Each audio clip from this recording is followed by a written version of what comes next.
Assalamualaikum warahmatullahi wabarakatuh. Saya Hanida Nurul Fajriyah dari kelas 1 PAIC, nomor NIM 2241104021119. Di sini saya akan menyampaikan tugas dari mata kuliah Pendidikan Moderasi Islam. Saya akan menjelaskan tentang 3 poin penting dalam materi pendidikan moderasi Islam, yaitu yang pertama, definisi moderasi Islam, yang kedua, landasan normatif dan historis, yang ketiga, prinsip-prinsip dalam moderasi Islam. Langsung saja kita masuk ke poin yang pertama, yaitu definisi moderasi Islam. Definisi moderasi Islam sendiri terbagi menjadi 2, yaitu secara etimologi dan terminologi. Secara etimologi, Islamic moderation in Arabic is called with al-wasatiyah al-islamiyah. Al-Qaradawi mentioning some vocabulary similar meanings with it include the word tawazun, i'tidal, ta'adul, and istiqomah, while in the language English as Islamic moderation. Artinya, moderasi Islam dalam bahasa Arab disebut dengan al-wasatiyah al-islamiyah. Al-Qaradawi menyebut beberapa kosakata yang serupa makna dengannya, termasuk kata tawasud yang berarti tengah-tengah, i'tidal yang berarti adil, tawazun berarti berimbang, ta'adul, dan istiqomah. Sementara dalam bahasa Inggris disebut dengan Islamic moderation yang sering digunakan dalam artian average, yaitu rata-rata, core, inti, standar, baku, atau non-aligned yang berarti tidak berpihak. Lanjut yang berikutnya, yaitu definisi moderasi Islam secara terminologi. Islamic moderation is a view or attitude that always tries to take a middle position from two opposing and exercise attitude, so that one of the two attitudes in question does not dominate in one thought and attitude. Itu moderasi Islam adalah sebuah pandangan atau sikap yang selalu berusaha untuk mengambil posisi tengah dari dua sikap yang berseberangan dan berlebihan, sehingga salah satu dari kedua sikap yang dimaksud tidak mendominasi dalam pikiran dan sikap seseorang. Maksudnya di sini yaitu Islam adalah agama yang sangat moderat, tidak berlebihan dalam segala perkara, tidak berlebihan dalam beragama, tidak ekstrim pada keyakinan, ataupun tidak angkuh atau lemah lembut. Untuk poin yang kedua, yaitu normative and historical foundation. Normative foundation. Normative Islam is the true Islam, which is sourced from the word of Allah Subhanahu wa Ta'ala. Islam is said to be true is Islam, which is sourced from the Al-Quran and As-Sunnah. Islam normatif adalah Islam yang benar, yaitu yang bersumber dari firman Allah Subhanahu wa Ta'ala. Islam dikatakan benar adalah Islam yang bersumber pada Al-Quran dan As-Sunnah. Dalam Al-Quran, landasan normatif tercantum pada Quran Surat Al-Adiyat ayat 5 yang berbunyi fawasatona bihi jama'a, artinya lalu menyerbu ke tengah-tengah kumpulan musuh. Surat Al-Baqarah ayat 143 yang berbunyi wa kadzalika ja'alnakum ummatan wasatan litakunu syuhada'a 'alan nasi wa yakunar rasulu 'alaikum syahida wa ma ja'alna al-qiblata allati kunta 'alaiha illa lina'lama man yattabi'ur rasul yattabi'ur rasula mimman yanqalibu ala aqibai wa in kana nasla kabiratan illa 'alal ladina hadallah wa ma kana Allahu liyudhi'a imanakum innallahu bin-nasi lara'ufur rahim, yang artinya, dan demikian pula kami telah menjadikan kamu umat manusia, umat pertengahan, agar kamu menjadi saksi atas perbuatan manusia dan agar Rasul Muhammad menjadi saksi atas perbuatan kamu. Kami tidak menjadikan kiblat yang dahulu kamu berkiblat kepadanya, melainkan agar kami mengetahui siapa yang mengikuti Rasul dan siapa yang berbalik ke belakang. Sungguh, pemindahan kiblat itu sangat berat, kecuali bagi orang-orang yang telah diberi petunjuk oleh Allah, dan Allah akan menyia-nyiakan imanmu. Sungguh, Allah Maha Pengasih, Maha Penyayang kepada manusia. Surat Al-Baqarah ayat 238. Hafidhu 'alas sholati was sholatil wusta wa qumu lillahi qanitin, yang artinya, peliharalah semua sholat dan sholat wusta, dan laksanakan sholat karena Allah dengan khusyuk. Surat Al-Maidah ayat 89. La yu'akhidukumullahu billaghwi fi aymanikum walakin yu'akhidukum bima aqadtumul ayman fakaffaratuhu it'amu 'asharati masakin min awsati ma tut'imuna ahlikum aw kiswatuhum aw tahriru raqabah faman lam yajid fasiyamu thalathati ayyam dzalika kaffaratu aymanikum idza halaftum wahfadu aymanakum kadzalika yubayyinullahu lakum ayatihi la'allakum tashkurun, yang artinya, Allah tidak menghukum kamu disebabkan sumpah-sumpahmu yang tidak disengaja untuk bersumpah, tetapi Dia menghukum kamu disebabkan sumpah-sumpah yang kamu sengaja, maka kafaratnya yaitu denda pelanggaran sumpah. Ia memberi makan 10 orang miskin, yaitu dari makanan yang biasa kamu berikan kepada keluargamu, atau diberikan mereka pakaian, atau memerdekakan seorang hamba sahaya. Barang siapa tidak mampu melakukannya, maka kafaratnya yaitu berpuasalah 3 hari.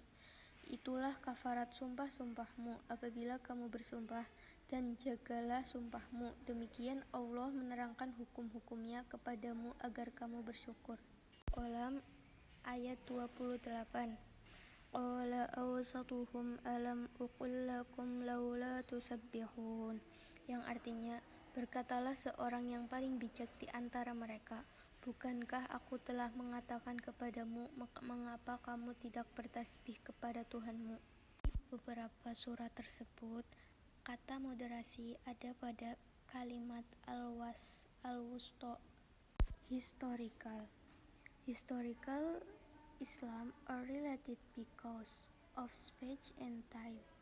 Therefore, historical Islam is Islam that actually happened, which was practiced by humans or society, related to the context of space and time, when and where an Islamic teaching was practiced by a people. Islam historis adalah Islam bersejarah atau yang terkait karena ruang dan waktu. Karena itu, Islam historis adalah Islam yang sebenarnya terjadi, yang diamalkan manusia atau masyarakat, terkait dengan konteks ruang dan waktu, kapan dan di mana suatu ajaran Islam diamalkan oleh suatu umat. Contoh dari historis dalam Islam yaitu the hijrah of the Prophet Muhammad SAW to Medina, where Umar Frein conveyed directly that Rasulullah did not join the hijrah. Peristiwa hijrah Nabi Muhammad SAW ke Madinah di mana sahabat Umar menyampaikan langsung kepada Rasulullah bahwa beliau tidak ikut hijrah. Deliberation process in the War of Khandaq. Proses musyawarah dalam perang Khandaq. Khalifah Umar bin Khattab policies to postpone the law of cutting hand when economic crisis. There is a limit to the tax of Islamic. Kebijakan Khalifah Umar bin Khattab yaitu penundaan hukum potong tangan saat krisis ekonomi. Adanya batasan tugas pasukan Islam. Prof. Wali Songo, Islamic Dakwah Model in Indonesia which acculturates religion culture. Model dakwah Islam Wali Songo di Indonesia yang mengakulturasikan budaya agama. Poin yang ketiga yaitu prinsip-prinsip moderasi Islam. Prinsip-prinsip moderasi Islam ada 5, yaitu yang pertama toleransi atau tasamuh. Toleransi adalah samahat atau tasamah. Kata ini pada dasarnya berarti al-jud atau kemuliaan, saat al-sadr lapang dada, dan tasahul ramah atau suka memaafkan. Makna ini selanjutnya berkembang menjadi sikap lapang dada atau terbuka dalam menghadapi perbedaan yang bersumber dari kepribadian yang mulia. Sikap toleransi dalam Islam ditegaskan dalam Al-Quran terkait dengan sikap interaksi sosial yang saling terbuka dan untuk saling mengenal. Perbedaan suku, agama, keyakinan, dan latar belakang seseorang bukan untuk saling menghina, tapi untuk saling mengenal. Moderasi Islam memberikan kepahaman tentang makna toleransi atau tasamuh dalam mensikapi persoalan kehidupan yang berbeda. Pluralitas manusia adalah kenyataan yang dikehendaki Tuhan. Hal ini merujuk pada pernyataan Al-Quran bahwa manusia diciptakan berbangsa-bangsa dan bersuku-suku supaya saling mengenal dan saling menghormati. Contoh perilaku tasamuh yaitu tidak memaksakan kepada orang lain, terutama dalam hal memilih agama. Yang kedua, tetap bergaul atau bersikap baik dengan orang non-Islam dalam hal duniawi. Yang ketiga, lapang dada dalam menerima setiap perbedaan. Yang keempat, tidak boleh mencela atau memaki sesembahan orang lain. Yang kedua adalah prinsip keadilan. Pengertian adil artinya berpihak kepada yang benar, karena baik yang benar ataupun yang salah sama-sama harus memperoleh haknya. Dengan demikian, ia melakukan sesuatu yang patut, lagi tidak sewenang-wenang. Maka al-adl dalam beberapa tafsir, antara lain, menurut At-Tabari, al-adl adalah sesungguhnya Allah memerintahkan tentang hal ini dan telah diturunkan kepada Nabi Muhammad SAW dengan adil, yaitu al-insaf. Allah Subhanahu wa Ta'ala menerangkan bahwa Dia menyuruh hamba-hambanya berlaku adil, yaitu bersifat tengah-tengah dan seimbang dalam semua aspek kehidupan dan berbuat ihsan. Islam menyuruh umatnya untuk berlaku adil dalam segala aspek. Fair treatment includes the following. 1. Do not exceed or reduce than what is reasonable. Perlakuan adil meliputi hal-hal sebagai berikut. 1. Tidak melebihi atau mengurangi daripada yang sewajarnya. Pada dasarnya, manusia tidak bisa berlaku adil dengan sesungguhnya. Maka, pada konteks melebihi atau mengurangi, boleh tetapi masih pada hal-hal yang wajar. 2. Not taking side and giving impartial decision. 2. Tidak memihak dan memberi keputusan yang berat sebelah. Kita harus berusaha memberikan hasil keputusan yang seimbang, agar tidak ada pihak yang merasa dirugikan. 3. According to ability, level or position. 3. Kehidupan tanpa adanya dikotomi agama dan perbedaan keyakinan. Moderasi Islam merupakan konsep perlakuan adil terhadap setiap orang dengan menjaga dan memelihara hak setiap orang sesuai dengan kemampuan, tingkatan, atau kedudukan. Ketika memberikan suatu tugas, hendaknya sesuai dengan kemampuan seseorang ataupun kedudukan seseorang. 4. Taking side or holding on to the truth. 4. Berpihak atau berpegang kepada kebenaran. Kita harus selalu berusaha sebaik mungkin untuk berpegang pada kebenaran. 5. Not arbitrary. 5. Tidak sewenang-wenang. Kita harus senantiasa melaksanakan kebijakan sesuai aturan yang berlaku dan tidak sewenang-wenang dalam melaksanakan kebijakan tersebut. Yang ketiga adalah prinsip keberagaman atau tanawu. Keberagaman merupakan sesuatu yang tidak mungkin dihindari karena sudah menjadi sunatullah. Di masyarakat pasti akan didapati keanekaragaman dalam berbagai hal baik suku, agama, bahasa, keyakinan, dan lain-lain. Perbedaan suku, ras, agama merupakan keniscayaan terhadap ciptaannya. Mengingkari perbedaan tersebut sama dengan mengingkari kodrat. Pada prinsipnya, tidak ada satupun agama dan kepercayaan yang dianut oleh manusia mengajarkan kekerasan, kebencian terhadap manusia dan makhluk hidup. Yang ada adalah pemahaman yang salah terhadap ajaran yang dianutnya.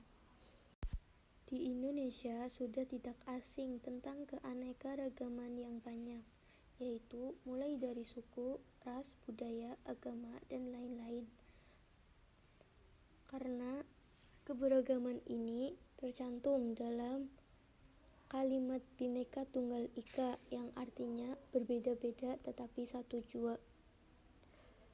Suku di Indonesia itu sangat banyak, di antaranya suku Sunda, suku Betawi, suku Jawa, suku Sumatera, suku Asmat, suku Dayak, dan lain-lain. Ras di Indonesia pun beragam, yaitu Asiatik Mongoloid, Kaukasoid, Malayan Mongoloid. Budaya di Indonesia juga sangatlah beragam, mulai dari tarian daerah, lagu daerah, baju adat, rumah adat, dan lain-lain. Semuanya beragam karena beberapa faktor, di antaranya karena Indonesia adalah sebuah negara kepulauan. Keberagaman mereka menyesuaikan kondisi alam di sekitarnya. Indonesia juga memiliki 6 agama resmi, yaitu yang pertama Islam, yang kedua Kristen Protestan, yang ketiga Kristen Katolik, yang keempat Hindu, yang kelima Buddha, yang keenam Konghucu. Penyebaran agama Islam hampir menyeluruh ke seluruh Indonesia. Begitu pula dengan Kristen, hampir setiap wilayah pasti ada. Agama Hindu kebanyakan bertempat di daerah Bali dan Lampung. Agama Buddha kebanyakan di Jakarta. Dan agama Konghucu masih sangat minoritas, namun perkembangannya ada di setiap wilayah Indonesia. Persentase perkembangan agama di Indonesia yaitu yang pertama diduduki oleh agama Islam, yaitu dengan 86,88%. Yang kedua ada Kristen. Kristen meliputi Kristen Protestan dan Kristen Katolik, yaitu 10,58%. Yang ketiga Hindu. Hindu yaitu 1,71%. Yang keempat adalah Buddha. Buddha yaitu 0,75%. Yang terakhir adalah Konghucu. Presentasenya adalah 0,03%. Prinsip yang keempat adalah prinsip keseimbangan atau tawazun. Di antara ajaran Islam adalah at-tawazun, yakni menetapkan keseimbangan dalam pertimbangan eksistensi kehormatan yang terdiri dari jasmani atau jasad, al-aql atau akal, dan ar-ruh atau roh. Prinsip moderasi Islam diwujudkan dalam bentuk keseimbangan positif dalam semua segi, baik bagi keyakinan maupun praktik, baik materi ataupun maknawi, keseimbangan duniawi ataupun ukhrawi, dan sebagainya. Islam menyeimbangkan peranan wahyu ilahi dengan akal manusia dan memberikan ruang sendiri-sendiri bagi wahyu dan akal. Dalam kehidupan pribadi, Islam mendorong terciptanya keseimbangan antara ruh dengan akal, antara akal dengan hati, dan antara hak dengan kewajiban, dan lain sebagainya. Yang kelima adalah prinsip keteladanan atau uswah. Muslim itu harus menjadi teladan bagi kaum yang lainnya, karena pada dasarnya seseorang menjadi muslim melekat dalam dirinya sebagai juru dakwah yang mengajak kepada kebaikan, sebagai penyeru kebaikan agar berhasil dalam seruannya dan diikuti oleh banyak orang, dan harus didasarkan pada keteladanan.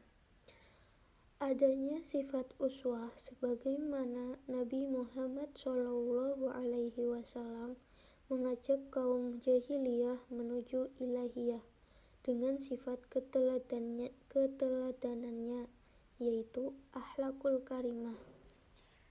Dalam hal ini, kita harus belajar dan menanamkan sifat keteladanan dalam berbagai aspek kehidupan sehari-hari, sehingga dalam dirinya akan menginternalisasi sifat-sifat mulia yang akan menjadi teladan bagi kaum-kaum yang lain. Keteladanan tersebut dapat berupa sikap muslim yang menghormati tetangganya sekalipun berbeda keyakinan, berinteraksi sosial dengan menjunjung tinggi toleransi, mau menolong sesama, menghargai perbedaan, dan mampu bekerja sama dengan berbagai lapisan masyarakat tanpa membedakan agama. Dari kelima prinsip tersebut, dapat disimpulkan bahwa prinsip-prinsip dalam moderasi Islam memiliki keterkaitan hubungan yang harus dimiliki oleh setiap orang, terutama kita sebagai umat Islam dalam mendakwahkan ajaran Islam.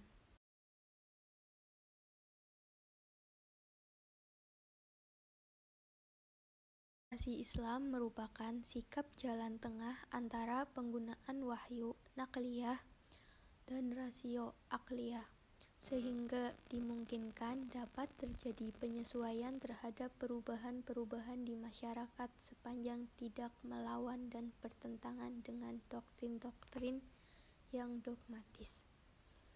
Islam wasatiyah atau moderasi Islam memahami dan mengakui perbedaan yang mungkin terjadi di masyarakat. Ajaran Islam sesungguhnya memiliki prinsip-prinsip moderasi yang sangat mumpuni, yang harus difahami dan dimengerti oleh setiap manusia. Prinsip moderasi Islam yaitu meliputi keadilan, keseimbangan, toleransi, dan keteladanan. Toleransi di sini yaitu toleransi beragama. Salah satu ikhtiar yang dapat manusia lakukan yaitu memahami pengertian dan prinsip-prinsip moderasi Islam dan melakukan penerapan prinsip-prinsip moderasi Islam dalam kehidupan sehari-hari. Melalui penerapan tersebut, diharapkan kita akan mendapatkan kepahaman dan kesadaran atau dorongan untuk mengaktualisasikan masyarakat. Moderasi Islam atau Islam moderat merupakan ciri utama dari akidah Islam dan telah digunakan sejak munculnya agama Islam. Ini mengacu pada cara hidup yang seimbang, toleran, dan menghindari radikalisme, sehingga melahirkan rasa harmonis dan kasih sayang.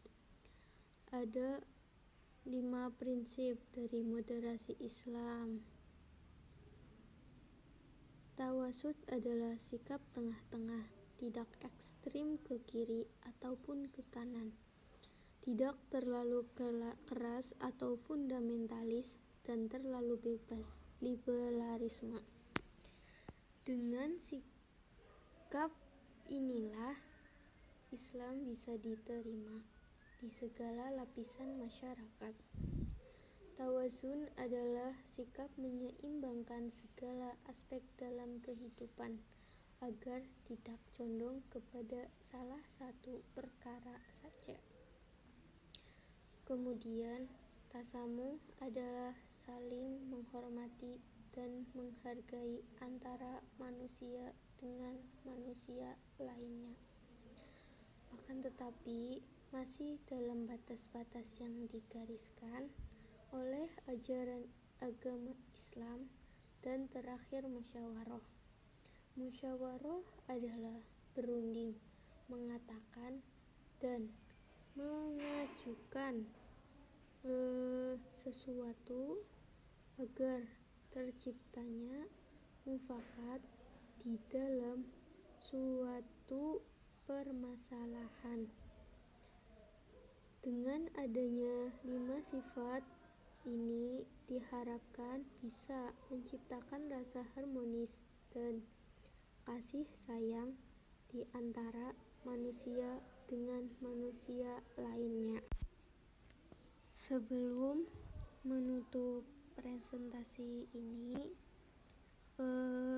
apabila ada pertanyaan yang terkait tentang materi pendidikan moderasi Islam yang telah saya sampaikan, silahkan tulis di kolom komentar. Saya sangat mengharapkan respon positif dari Anda. Semoga ilmu yang saya sampaikan dapat bermanfaat bagi diri saya sendiri maupun untuk orang banyak. Demikian presentasi yang dapat saya sampaikan. Apabila ada kekurangan dalam intonasi ataupun cara bicara saya, mohon dimaafkan. Sekian dari saya. Kurang lebihnya mohon maaf. Wabillahi taufik wal hidayah. Wassalamualaikum warahmatullahi wabarakatuh. Di antara sepi hanya pikiran yang ramai mengutuki diri, tak bisa